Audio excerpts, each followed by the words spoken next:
Yeah, to have a... I was saying to somebody the other day, there's only 2 artists I've ever worked with for more than one night stand, as it were. That's Paul McCartney and Yoko Ono.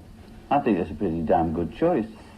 Because in the history of the Beatles, Paul met me the first day I did Bebopaloola live on stage.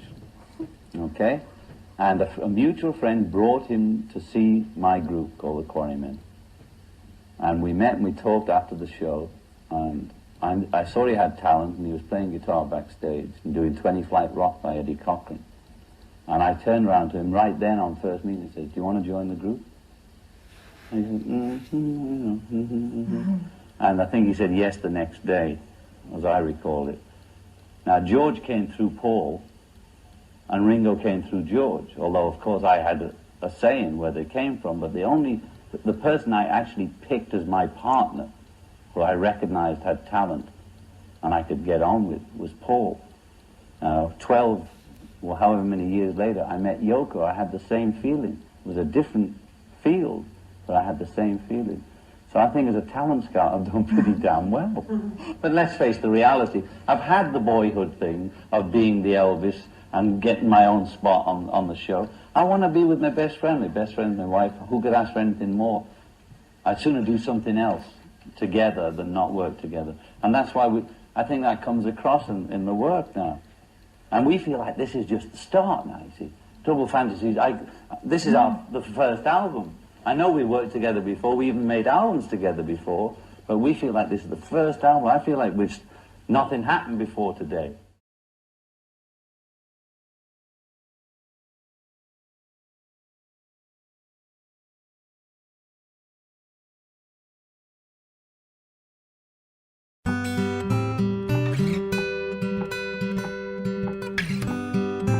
I come here very frequently because I live right up the street.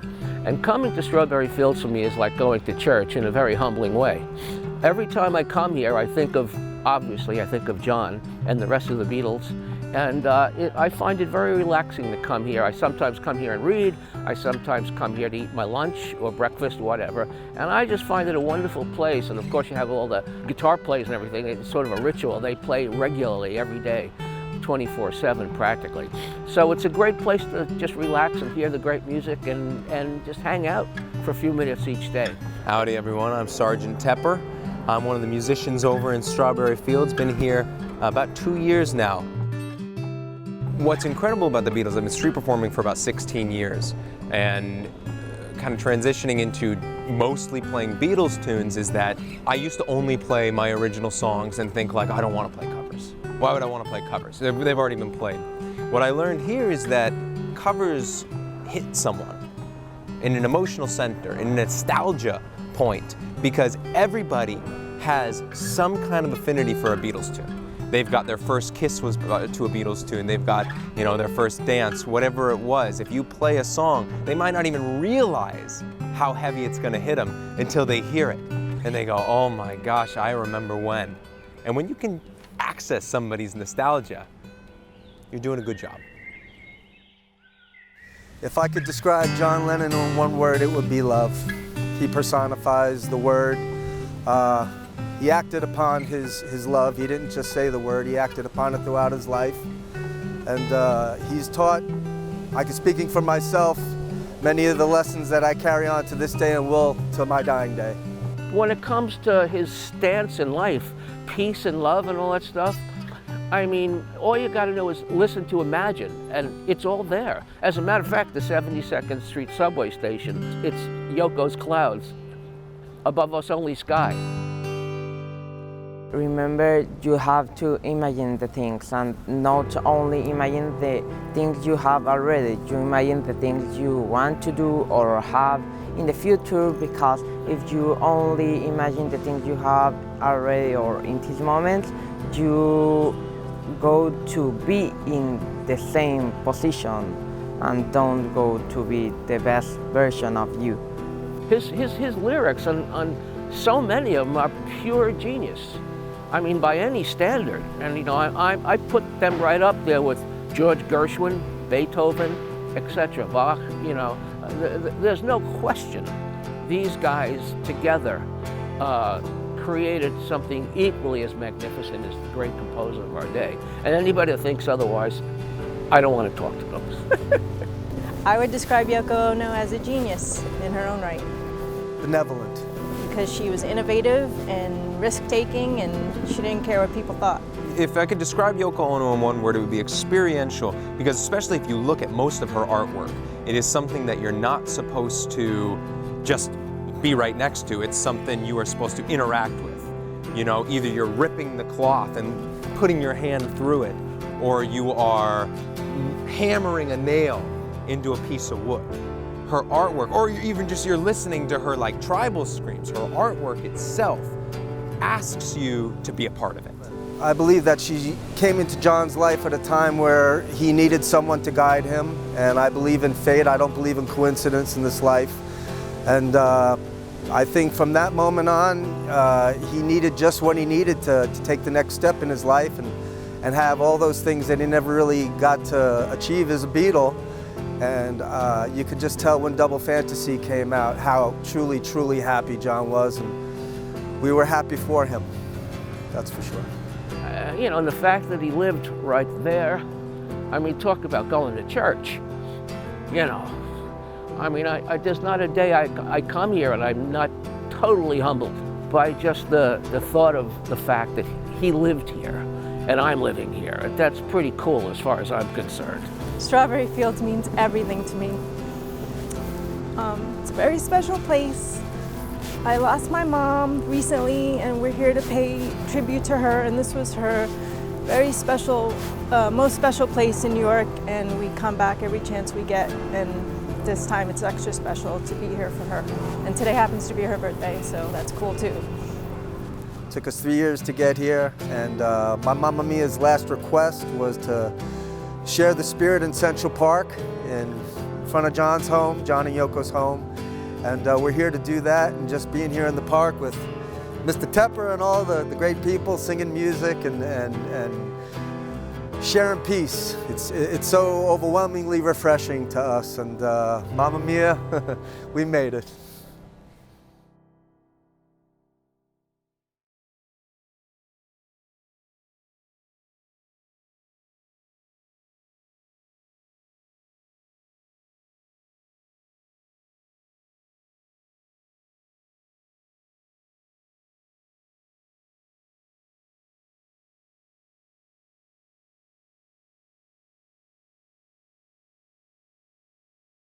Well, here we are, Brian. Yeah. I can't tell you how incredibly lucky we all feel to be talking with you right now. And thanks so much. Thank you. My pleasure. My pleasure. Thank you for inviting us up to beautiful Bard College in Red Hook. Yeah.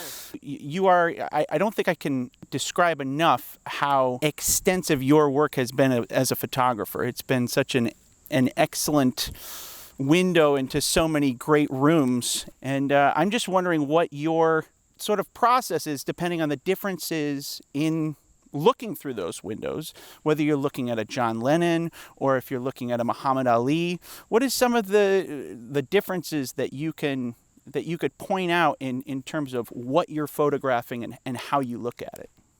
Well, you mentioned two guys that are probably at the top of my list of the celebrities that I'm most proud of to have photographed, Muhammad Ali and John Lennon. But I always, I'm a working class guy at heart, and I always look at stuff from that point of view. I mean, I never photographed, anybody from royalty, and I don't look forward to. They don't mean that much to me. Yeah. I like people who are real. And you don't get any more real than John Lennon or Muhammad Ali. There was a quote that struck me in your book, Dream Lovers, which I thought specifically pointed out maybe that first few steps you take to getting a peek at the honest truth of the person that you're photographing. And that quote was, "My vision for a path out of poverty would be through my camera lens. My photographs would be a passport to a bigger world." And I think there's so many differences in the worlds that you've entered. How do you enter, say, a filming environment versus an honest talk with a John Lennon or something? Right. Well, with John Lennon, they were photojournalism. It wasn't like he was on a movie set. I photographed him at his one and only concert. Well, he was part of another concert at Madison Square Garden, but that was the first time I photographed him. I did not meet him then because there were hordes of other photographers around me. Yep. So those were journalism kind of assignments. And the same with Ali. I mean, I didn't photograph Ali in a movie, but I photographed him many times for magazines, including Rolling Stone. He was on the cover. One of my photographs was on the cover. John Lennon, the first time I photographed him, other than the garden, was the second time I photographed him, actually, was a couple of months later, October of '72. It was for a magazine, Parade magazine. And I was expecting when I rang the bell at 105 Bank Street to have, to have his entourage up there, Yeah. like a PR person, an assistant, makeup and hair people. He answered the door himself. And he said, "Hey, I'm John. Hi, Brian." I went, "Oh, okay." "Hi, John." And then he said, "Would you like a cuppa?" And my parents are from Ireland, so I definitely knew what a cuppa was. But I declined his offer of tea. Yeah. And I looked around the room. It was a pretty big room in a fairly small apartment. That was nice, and they were both exceedingly nice. Didn't give me any time restraints or anything. No, there was no control issue. Well, that sounds so refreshing in a day like today. I mean, given everything that you just described, I mean, being able to work without the handcuffs gives you so much opportunity to get those fantastic, perfect shots. Well, the thing that struck me in reading your book was I really respected and appreciated when you were describing your time with John Lennon in his apartment, that there was a moment where you recognized the need to put the camera down and enjoy each other's company. Yeah. And I thought, isn't that an amazing thing on the road to finding the perfect shots, is not just recognizing the time to get the great picture, but when to cool out. When to set it down. Yeah. He said to me, "I'm going to sit down. I just have an idea for some lyrics. I'm just going to sit down here." And I was still standing, and I took some pictures of him writing lyrics. So that was already a piece of paper on the little round, actually the rectangular table that was in his kitchen, a very small table, wooden table. And there were already some lyrics written on it. So I decided my shutter, my Nikon shutter, was a little too noisy. And I wanted to give him a little thoughtful space, I mean, writing you have to think about. And so I stopped shooting after I took a few frames. And then after he finished that, that's when he said, "I'm fucking hungry. Are you hungry?" And I said, "Hungry? Yeah, I'm hungry." I could eat. So he said, "How about a toasty?" I said, "A toasty? What is a toasty?" I didn't know what a toasty was. He said, "Oh, well, you guys call it a grilled crisp cheese or something." I said, "Oh, grilled cheese. Yeah, grilled cheese, great." And he proceeded to make two wonderful, excellent grilled cheese sandwiches with speed and skill. Anyway, we sat down and he wolfed his sandwich down so quickly. He must have been really hungry. That's why he said, "I'm fucking hungry." There were so many specifically great moments that you were able to have with him, not just in the apartment, but walking around the village. Yeah. And, one of the times in the apartment was you put your foot in your mouth. That was in a Dakota. Well, I am so glad that you shared that, because a lot of people, they feel embarrassed. They don't want to share that. But in that, you get such a great glimpse of who he is and how cool and relaxed a guy he is. Because how gracious he was. Very gracious, Because, a lot of what happened was he asked me I took some photographs in a different room where there was a jukebox. And I said, yeah, I'd love to photograph you in front of the jukebox. And he looked over his right shoulder and said, do you have any requests? And I said, you have any Marvin Gaye? Because I'm a big Marvin Gaye fan. He said, yeah, of course, I love Marvin Gaye. And he put on What's Going On. And I'm telling you, I was so thrilled because that album had come out like a year or two before. No, it came out like 4 years before, because this is 75. I think it came out in 71. Yeah. And he was singing along with the lyrics, too, which amazed me that he knew the lyrics, because I must have listened to that album, I don't know, 100 times. You got a private duet of Marvin Gaye and... I could hear him singing, and I'm shooting away, and I'm going, man. But when the song ended, my faux pas, which I'm getting around to telling you about, was I said, this is a very fucking inventive album. It's probably the most inventive album of the 70s. And then I went, holy shit, what the fuck did I just say to John Lennon? The guy had about 4 or 5 albums out, including the 1970 Lennon Plastic Ono album, which is a good, very good album. And they're all good, but that one was like, you know, that was his first album without the Beatles, and it was really great. And I couldn't believe that I said that. I go, holy shit, I better, to myself, I'm saying, I better dig myself before I'm by myself. And I was waiting, and it seemed like an hour, but it was only about 8 seconds later, and he goes, hey, I agree, it's a great fucking album, great song. Yeah. So,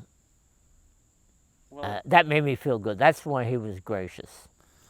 And a great opportunity to connect with somebody musically. It doesn't need to be overthought. Right. You might as well be 2 teenagers listening to an album that you love, right? And then he said to me right after that, right, exactly. He said to me right after that, you have any other requests? I said, why don't you play something you like? And he said to me with that acerbic wit that he hears, well, I love them all, or they wouldn't be in here. And he put on Shout by the Isley Brothers. Nice. And that helped calm me. Your brother, Pete Hamill, he had a really thoughtful part of your book that I really enjoyed reading. He said that the doorway to viewing John Lennon's individuality was to capture him as a New Yorker. And I know that Pete and you and your family are very well regarded in New York. And so what was it that was the iconic nature of John Lennon that met the iconic nature of New York for you? I don't know, he seemed like an urban dude to me.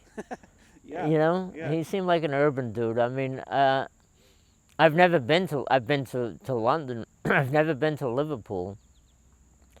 But I think he probably related to New York. You know, he had been here many times before he moved here. But probably the whole urban thing. You know, walking the streets. He felt very comfortable walking the streets. What would you say to a person who doesn't know who John Lennon is? What would you say about him in a few words to get them aware of the fact that they need to know who he is? It's similar to when you see like a great Bogart movie and people don't know about Bogart movies. You have to say, oh, you got to immerse yourself in movie history to appreciate what's happening now. The same thing with actors, who, they have to know about Marlon Brando, and fighters have to know about Muhammad Ali. And that's what I would say to them. I would say, hey, if you like rock and roll, you got to get into the history of rock and roll. And doo-wop before that, doo-wop, and then all the acts that follow, like Elvis and Chuck Berry and, Sam Cooke and tons of big stars.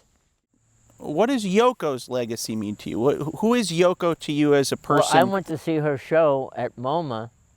All those kind of Zen-like kind of art pieces that she had, they just gave me a smile. She takes a lot of bad hits from people. I mean, a lot of mudslinging. Yes. And it's bullshit. She shouldn't. She's a nice person. She had humanity. people try to saddle her with the idea of that she ended the Beatles, and I just think that's I don't think that's true, but I want to hear what you have to say about it. You think the Beatles were headed south anyway? Hey, listen, how many of us have had a job that we didn't like anymore? Yeah. That we wish we weren't in it, but we couldn't afford to leave it. We had to stay there. He could afford to leave it. She helped liberate him from a job he didn't want anymore. Yeah. He didn't want to record with those guys. I mean, in the end, I'm sure he loved them all. What's not to love? They were all very special people. I think she takes that rap, and I think it's undeserved.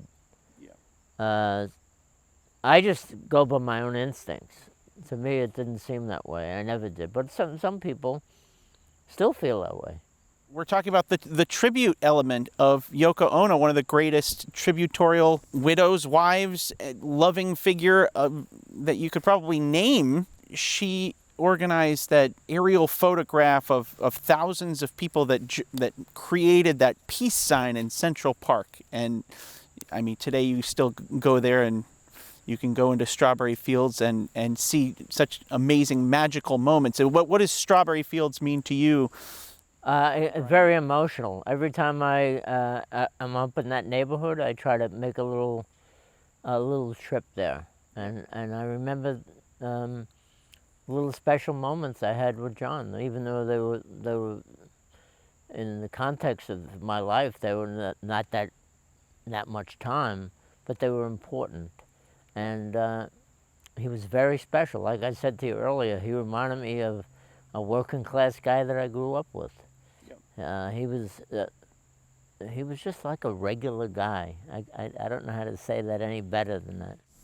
Before we finish, I think I'd just love to get one last quote of you talking about what you think Yoko Ono added to John Lennon's life, and what your thoughts about her are personally. I know you've mentioned that a couple times, but I think we'd just like to end with getting a sense of who she was again to you, and what his legacy remains. Because of her. Because of her. Yeah.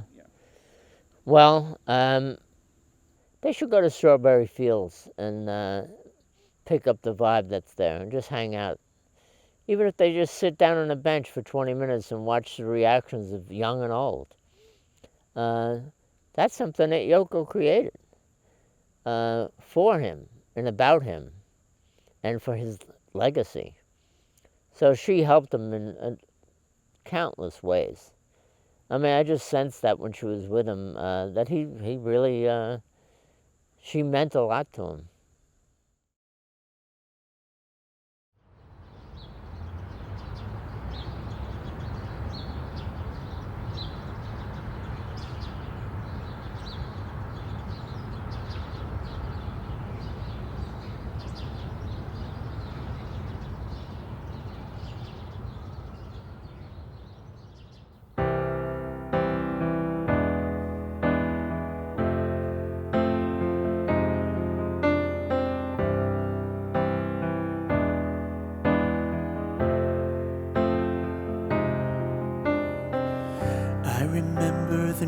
That day when they said you'd been taken away. Oh no, please stay.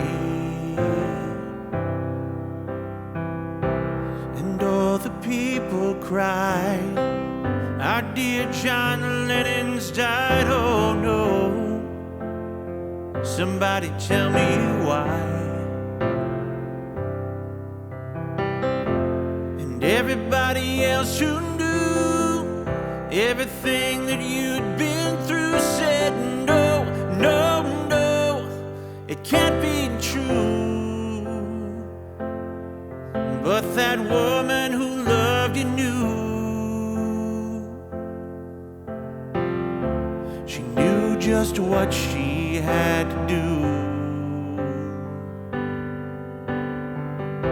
She made a circle in the park to show the world a light in the dark. Wearing all kinds of weather, people come together, leave a flower, sing a song. Oh, John, you've been away too long, but we'll never have to say goodbye. Peace and love will never die.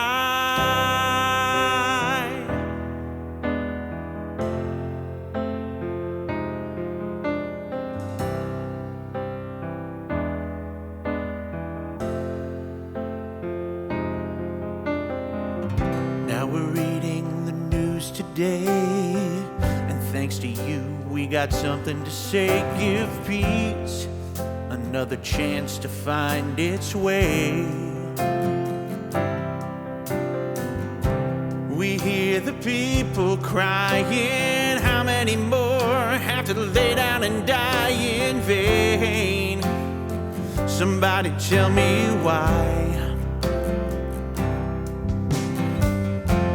There's a memory in Central Park where everybody can see the light of love in what it used to be. When that woman who loved you knew, she knew the world would need you too. So she gave us away to remember you. Oh yeah, yeah. She made a circle in the park to show the world a light in the dark. We're in all kinds of weather. People come together, leave a flower, sing a song.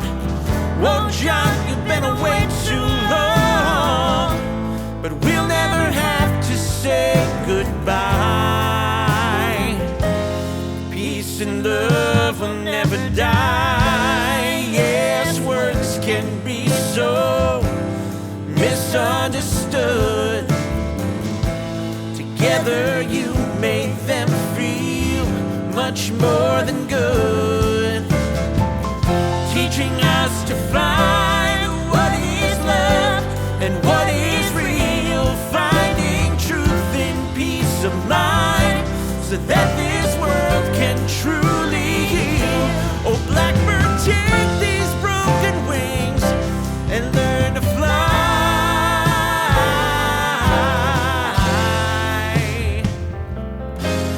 Peace and love will never die.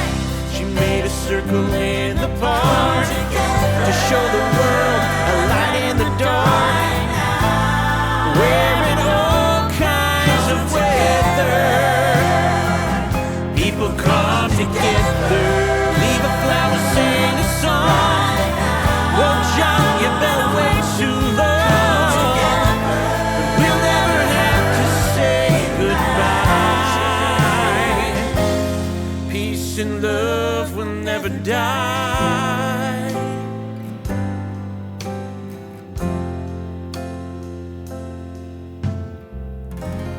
Peace and love will never die.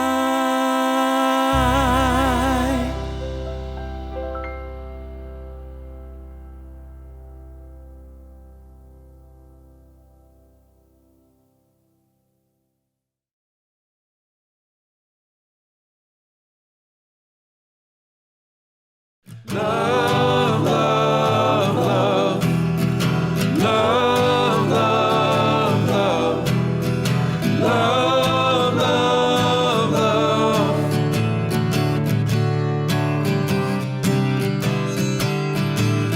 There's nothing you can do that can't be done. Thank you so much. And it's a I'm not getting undressed. I just want to show you something. oh, here it Hold is. on. Let me shake your hand, but there he is. There he is. My man, John Lennon. And Elvis pin right there. And the Elvis pin. And this t-shirt was designed by my beautiful daughter, Cara Hamill. Yay. Very nice. Nothing you can do, but you can learn how to be you in time. It's easy. All you need is love. All you need is love. All you need is love.